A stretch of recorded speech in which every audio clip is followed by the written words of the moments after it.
Hey, I want to have a tiny yoga talk combined with a mindfulness challenge. So, we're going to talk about yoga as mind control. So, not controlling someone else's mind, but controlling your own mind so that you use it as a tool in your life rather than it controlling you. So, think of the story of Pavlov's dog, the famous experience. The experimenter would ring a bell and then give the dog a treat over and over, until the dog associated the ringing bell, knew he was going to get some food, so his saliva glands would start to produce saliva, getting him ready to eat. So after a while, you could just ring the bell, don't have to have a treat around the dog or to react. So we're a lot like that, even though we think that we're more complex and involved. So in yoga, the philosophy says that every time you have an experience, whether it's a sensation, an action, a thought, that leaves an impression on your mind, kind of as a form of a memory. And that impression is called a samskara, or I think the better Sanskrit pronunciation is samskara, but being from the south, I'm just going to call it a samskara. So that leaves a little impression.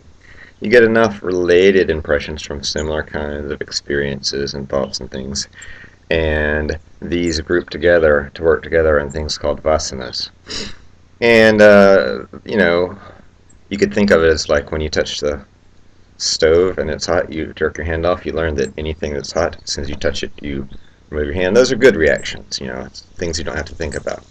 But some of them are not so good. So imagine that someone has been breaking into cars in your neighborhood at night and stealing things.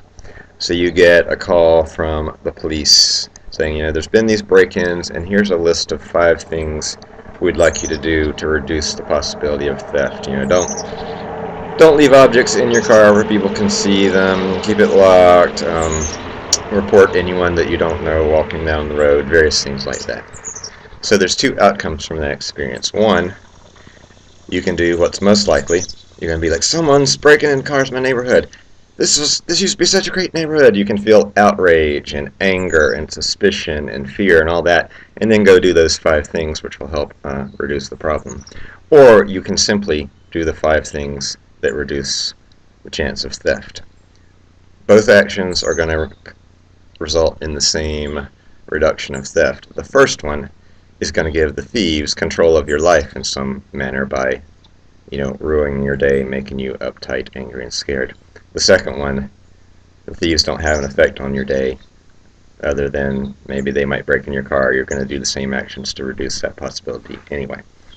So yoga is all about starting to notice those kind of visceral gut reactions that you have and making choices about whether or not those things are appropriate.